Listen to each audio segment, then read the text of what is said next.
আসসালামু আলাইকুম everyone, welcome back to my Facebook page শখের খামার। আশা করি সবাই ভালো আছেন। আলহামদুলিল্লাহ আমিও ভালো আছি। তো আজকের ভিডিওটা হচ্ছে এই যে এগুলা মোটামুটি সবাই চিনবেন যারা হচ্ছে এগুলো চাষ করে। আসলে এগুলো হচ্ছে মরিচ গাছ আর কি।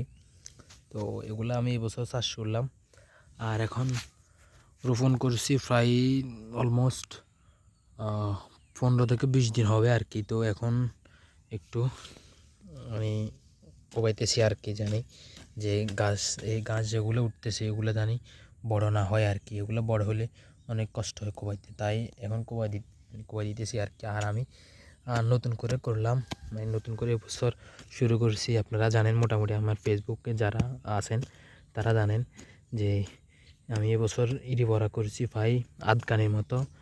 আর ওই পাশে এই যে দেখা যাইতেছে না আর কি, জমিনের শেষ মাথায় হচ্ছে আমি ভুট্টা করছি প্রায় 1 কেজির মতো, মানে 1 কেজি ভুট্টা গাছ মানে রোপণ করছে আছে গোড়া।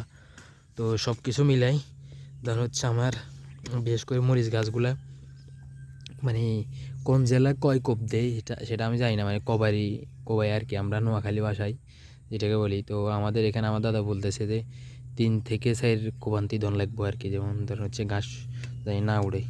তো এখন একটা মানে 1 কোপ ধন শুরু করছি আর কি। আর এখান থেকেই মানে একটাতে কোপ দিয়ে শেষ, মানে 1 লোলে। তো সবাই দোয়া করবেন আমার জন্য। আমার জানি মরিচ গাছগুলা মানে ভালো ফলন দেয়। অ্যান্ড হচ্ছে যদি যারা অভিজ্ঞতা আছেন, মানে যারা অভিজ্ঞ লোক আছেন ফেসবুক পেজে বা আমার ফেসবুক পেজে, তারা অবশ্যই একটু আমাকে সাজেশান দিবেন আর কি, যে আমি কীভাবে কীরকম করতে হবে বা কী করলে মানে ফলন ভালো হবে। তো একটু পরামর্শ দিবেন আর কি। তো সবাই ভালো থাকবেন, সুস্থ থাকবেন। আল্লাহ হাফেজ, সালামু আলাইকুম।